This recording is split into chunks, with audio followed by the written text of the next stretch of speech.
দেবাশিস প্রামাণিকের পর এবার জমি জবরদখল কাণ্ডে দল থেকে বহিষ্কার করা হলো তৃণমূল নেতা গৌতম গোস্বামীকে। বৃহস্পতিবার জলপাইগুড়ি শহরের বাবুপাড়া স্থিত জেলা তৃণমূল কংগ্রেস কার্যালয়ে এক সাংবাদিক বৈঠক করে রাজ্য তৃণমূলের নির্দেশে প্রাথমিক সদস্যপদ সহ দল থেকে গৌতমকে বহিষ্কার করা হয়েছে বলে জানালেন জলপাইগুড়ি জেলা তৃণমূল কংগ্রেসের সভানেত্রী মহুয়া গোপ। উল্লেখ্য, তৃণমূল কংগ্রেসের ডাবগ্রাম ফুলবাড়ি সাংগঠনিক ব্লকের সহ সভাপতি ছিলেন গৌতম গোস্বামী। সম্প্রতি জমি জবরদখল কাণ্ডে মুখ্যমন্ত্রীর নির্দেশে তাকে গ্রেপ্তার করে পুলিশ। ওই একই কাণ্ডে এর আগে ডাবগ্রাম ফুলবাড়ির তৃণমূলের ব্লক সভাপতি দেবাশিস প্রামাণিককেও গ্রেপ্তার করেছিল পুলিশ।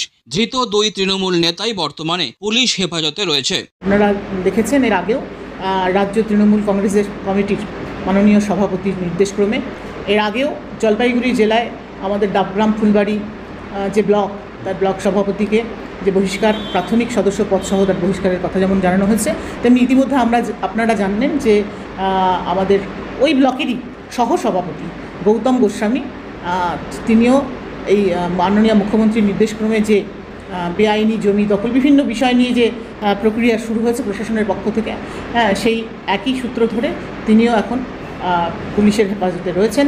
সুতরাং এই সময় আজকে আবার তাই রাজ্য তৃণমূল কংগ্রেস কমিটির সিদ্ধান্তক্রমে মাননীয় রাজ্য সভাপতির নির্দেশক্রমে জলপাইগুড়ি জেলা তৃণমূল কংগ্রেসের পক্ষ থেকে আমাদের যে ডাবগ্রাম ফুলবাড়ির যে সহসভাপতি গৌতম গোস্বামী, তাকেও পার্টির তৃণমূল কংগ্রেসের প্রাথমিক সদস্যপদ সহ দল থেকে বহিষ্কারের ঘোষণা করা হয়েছে।